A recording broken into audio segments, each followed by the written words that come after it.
Good morning. As we find ourselves in the second week of our Lenten season, I would like to continue the series in which we go through a few of the 14 stations of the cross, each week leading us up to Holy Week and the Paschal Triduum.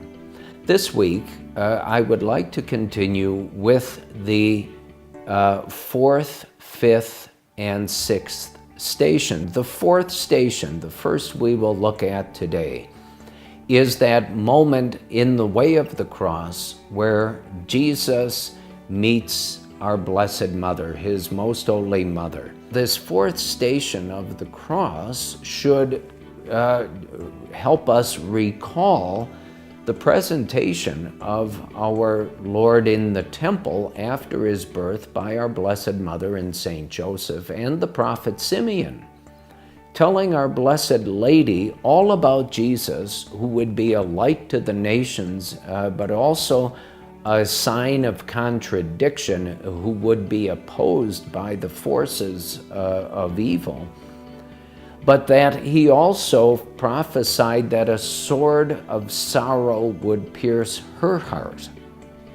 And this meeting of our Blessed Mother with Jesus on the way to Calvary very much refers to that tremendous pain and agony which she herself suffered, watching her beloved Son, thoroughly innocent of any crime, yet in obedience to the Father, and she in obedience to the will of the Father, suffering right along with him. And so not just in poetic terms or figurative terms, but really and truly her heart was pierced in sorrow, in sympathy for her divine Son. And yet, like Jesus, she doesn't despair, she doesn't give up.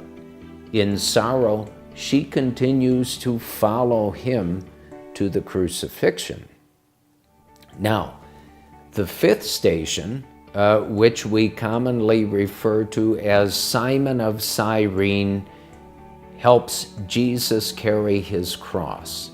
This station has tremendous significance for each of us, or at least it should, because we know how brutally treated and terribly treated Jesus was in his scourging and crowning with thorns and being made to carry this very heavy beam of the cross on his shoulders.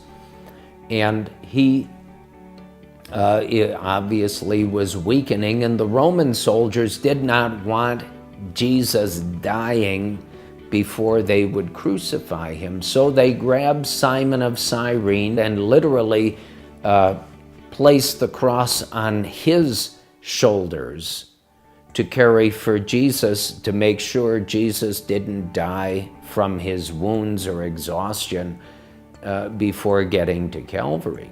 I say it has great significance for us because you and I are to bear the cross and follow Jesus daily, as Jesus himself in his public life taught us. He said, if you wish to be my disciple, renounce yourself. In other words, set your will aside, take up your cross daily, and follow me. Well, Simon of Cyrene personifies for you, for me, for every Catholic. This is what the true disciple does. He not only bears his cross daily following Jesus, but he bears the cross of others. That's the one who is the true disciple, the true imitator of Jesus. The sixth station is simply as stated as such. Veronica wipes the face of Jesus. So bloody, so exhausted, so sweaty was Jesus. He was obviously having a difficulty seeing.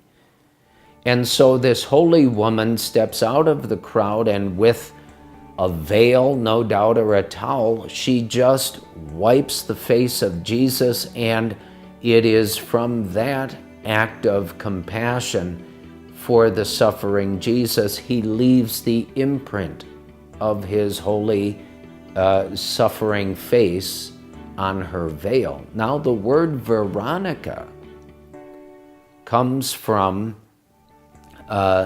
two Greek words which mean true image. The woman's name Veronica literally means one of the true image. It's the true image of Jesus. So whether that was actually her name or that's how she came to be recognized in the ancient times of Christianity and down through the ages, doesn't make a lot of difference. What is important is that, like Simon of Cyrene, so this good and holy woman Veronica dares to step out of the crowd, and in great compassion and pity for our Lord's terrible sufferings, she wipes the blood, the sweat out of his face, out of his eyes, and her great reward also is to be recognized as a saint, but on her veil, Jesus leaves the true image of his holy face. And so with these three next stations, what we find are two examples, really three examples, if you will.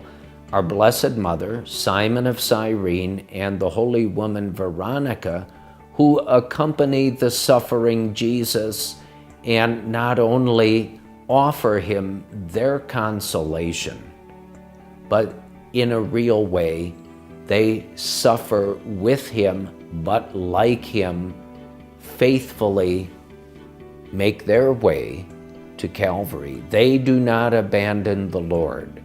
And true disciples, no matter what their circumstances, do not lose heart and do not abandon the Lord. And so during the rest of this second week of our holy season of Lent, may what you do in prayer, good works, and sacrifices strengthen you in your faith, hope, and charity, and make you more like Christ, who loved us to the end.